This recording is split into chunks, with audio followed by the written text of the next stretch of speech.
To work in aged care, all staff must undergo a compulsory police check, which needs to be renewed every 3 years. Employers can refuse employment or dismiss staff based on the results of a police check. If staff have suspicions regarding abuse, it's important they inform an appropriate, authorised person and share their concerns. This may include supervisors, managers or the owner of the facility. If they don't feel safe to report internally, they should report to the Aged Care Quality and Safety Commission or the police. All employees have a duty of care to ensure the safety and well-being of residents, so any abuse must be reported.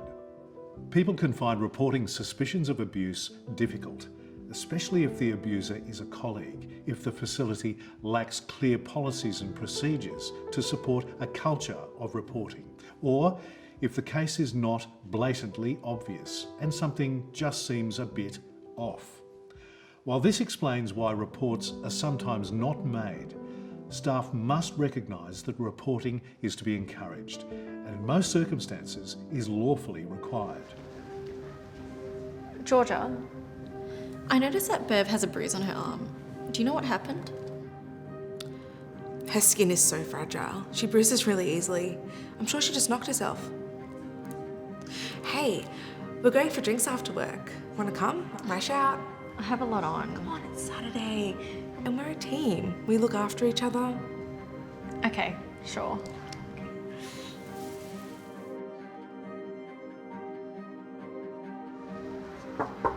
Bev, can I come in? Sure.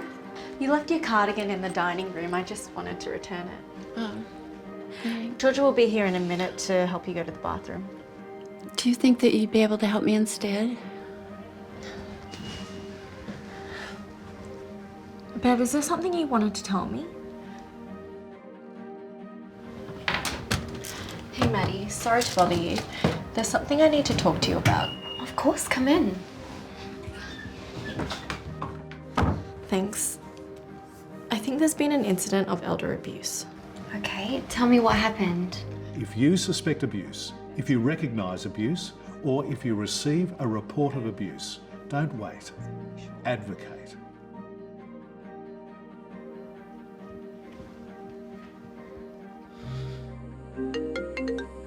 Liza speaking. Hi, Liza, it's Maddie.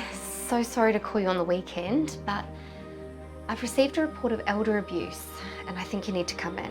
Okay, I'm coming in straight away.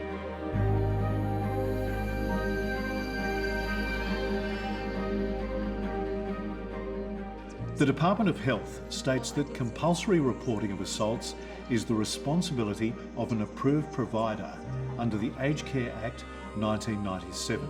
So when did you first become aware of or suspect the abuse? I overheard this morning, but I wasn't sure. Then I noticed a bruise on Bev's arm, and then this afternoon Bev told me what had happened. Oh, I'm glad you reported this so quickly. What happens when Georgia finds out it was me who told on her? She's friends with all of our co-workers, and I see her every day. Yeah, look, I want to reassure you, Anne, that there are policies in place to protect you. And of course, this conversation remains confidential. Okay, thanks. So what happens now? I need you to fill out an incident report describing exactly what you heard and saw. Okay, I'll do it now. Great. You did the right thing, Anne. Thanks, Liza. The Aged Care Act 1997 refers to a reportable assault.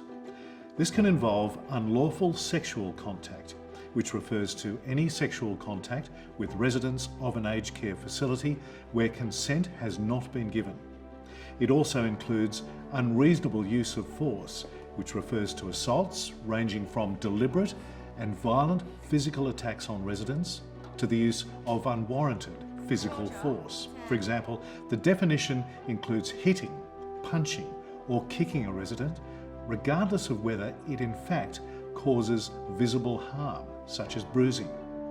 There may be circumstances where a staff member could be genuinely trying to assist a resident, and despite their best intentions, the resident is injured because the person bruises easily or has fragile skin. So, injury alone may not provide conclusive evidence of either the use of unreasonable force or the seriousness of an assault. To make a report in relation to a suspicion or allegation of assault, approved providers must either complete a reportable assault form or call the compulsory reporting line. Providers are also required to have policies and procedures in place that support a culture of awareness and reporting. Staff need to be trained to recognise and respond to assaults and always be encouraged to raise suspicions internally to authorised persons or externally to the department and police where necessary. Providers must keep records of all incidents which, on request, can be viewed by the Department of Health and the Aged Care Quality and Safety Commission. These should include the date of the incident, a brief description, and the nature of how it was reported or not reported due to an assessed cognitive or mental impairment. Most importantly, the care provider has a duty to report an alleged or suspected assault to the police and the Department of Health within 24 hours of the allegation or suspicion. There are exceptions to this. For instance, an assault may not be reportable if it was perpetrated by a resident with a cognitive or mental impairment, but this decision is to be made by management. Older people deserve to be treated with dignity and respect and to feel safe and secure in their residential homes. The sooner elder abuse is suspected, recognised and reported, the sooner it can be resolved and hopefully, one day, eradicated. So, if you see signs of elder abuse, don't wait, advocate.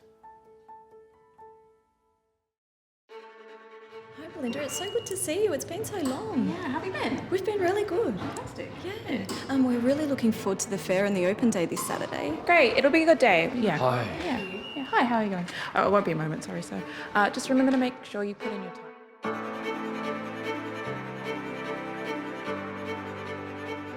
Eunice, it's Carrie.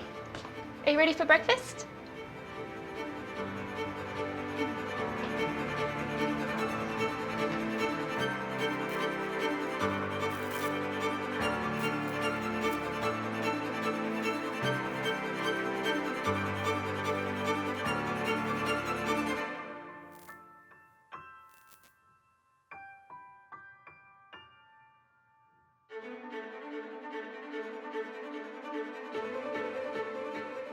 All residents at risk of absconding from a service need to be identified.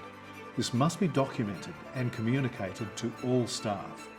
If a resident goes missing, the service should take calculated steps to find that person. Have you seen Eunice? No, I haven't. Maddie, Eunice Prescott is missing. Okay, when did you last see her, Kerry? I saw her in her room this morning. I thought she'd still be there. Okay, did you search the unit and the garden areas? Yes, searched both areas. No sign of her. Okay, I'll instigate a full search of the building and grounds and contact the other departments and staff to see if they can help find her. Okay, thanks.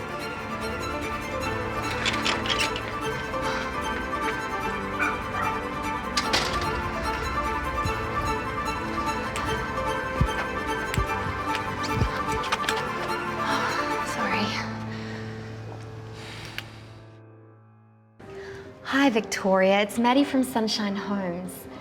Just wondering, is your mother Eunice with you or the family? We can't seem to find her here. I know, Victoria, we're doing everything possible. I promise we'll let you know. Can you think of anywhere Eunice may have gone?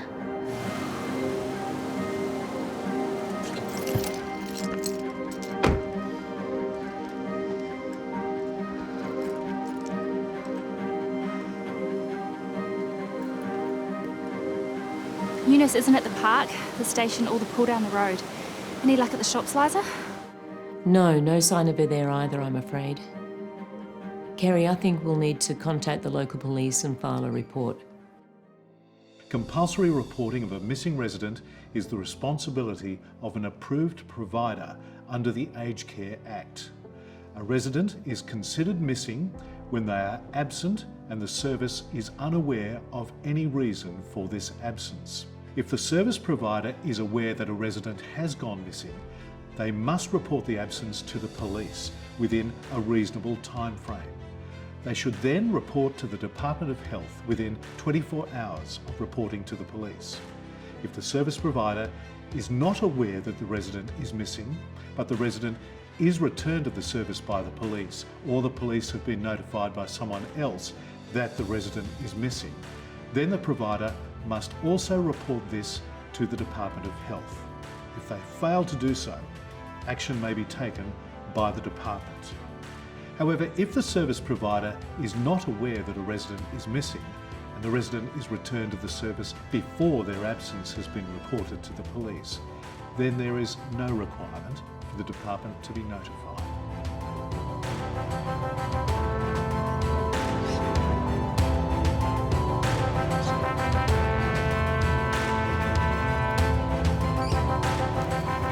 Eunice? Are you okay? The grass is overgrown. I've got to cook tea for Vicky before she comes home from school. It's getting late, Eunice. Why don't we head home, hey? Okay.